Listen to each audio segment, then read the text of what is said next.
You think your front door is sacred ground, the one line even nosy neighbors won't cross.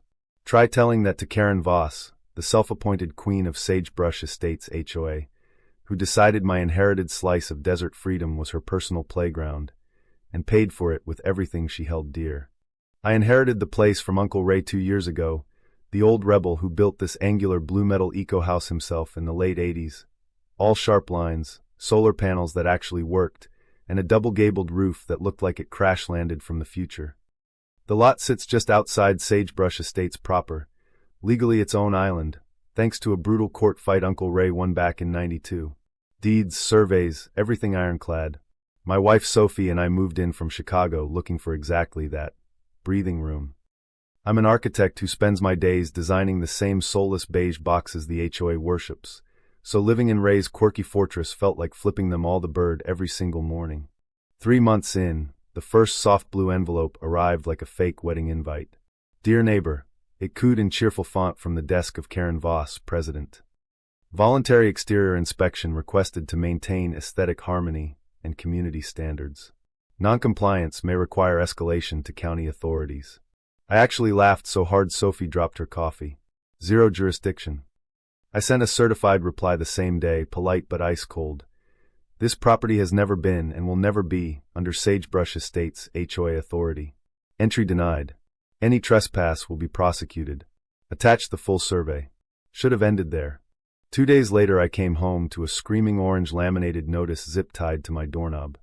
Scheduled compliance inspection April 18th. Sophie just shook her head while chopping vegetables. She's poking the bear, Matt. Don't give her the roar she wants. Smart woman. I didn't roar. I went full silent mode ninja. Installed 4 hidden 4K cameras, 2 under the eaves, 1 disguised as a fake birdhouse, 1 inside the hallway flower box, battery backup, cloud alert straight to my phone. Then I walked across the street to Mrs. Ellis, the 68-year-old retired librarian who rescues greyhounds and despises HOA busybodies more than she hates burnt toast. If you see Karen or her minions sniffing around while we're gone, I said, film it, call the sheriff, and enjoy the show. She grinned like I'd just handed her front row tickets. Honey, I'll have that woman trending before she fixes her pearls. We left for 12 days of backpacking in Zion. Red rocks, silence, zero signal, pure bliss. Until day 5 at a dusty gas station outside Springdale, when my phone finally caught Wi-Fi and exploded. Motion alerts. Front door 2:14 p.m. Interior hallway 2:17 p.m. I tapped with shaking hands. There she was on crystal clear 4K, Karen Voss in her signature pastel suit, standing like royalty while a locksmith drilled my deadbolt. Behind her, 2 badge-wearing board drones snapping photos. The lock popped. Karen stepped inside my house like she owned the mortgage. I watched 400 miles away as she rifled my desk, photographed mail, flipped open my laptop and hammered random keys like a toddler throwing a tantrum. When it didn't unlock, she slammed it shut, so hard the crack echoed through the tinny speaker. Then she taped a bright yellow, non-compliant, property secured sign to my fridge like she was planting a flag on the moon. Mrs. Ellis's voice suddenly cut through the audio. This is private property. Get out. Karen didn't even blink. We're protecting an abandoned eyesore under safety bylaws. Mind your own business. The sheriff's deputy who showed up bought her story hook, line, and sinker. Civil matter, they said, and drove off. I stood there gripping the gas station counter, so tight my knuckles went white. Sophie whispered, "We're going home." Now.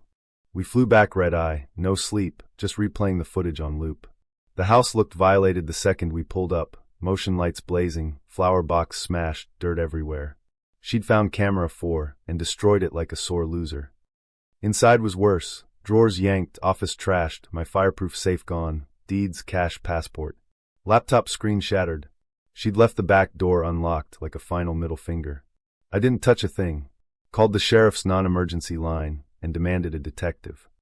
When he arrived, I didn't whine about mean neighbors. I hit play. He watched Karen drill, enter, steal, lie. His face went stone. Son, this isn't a dispute.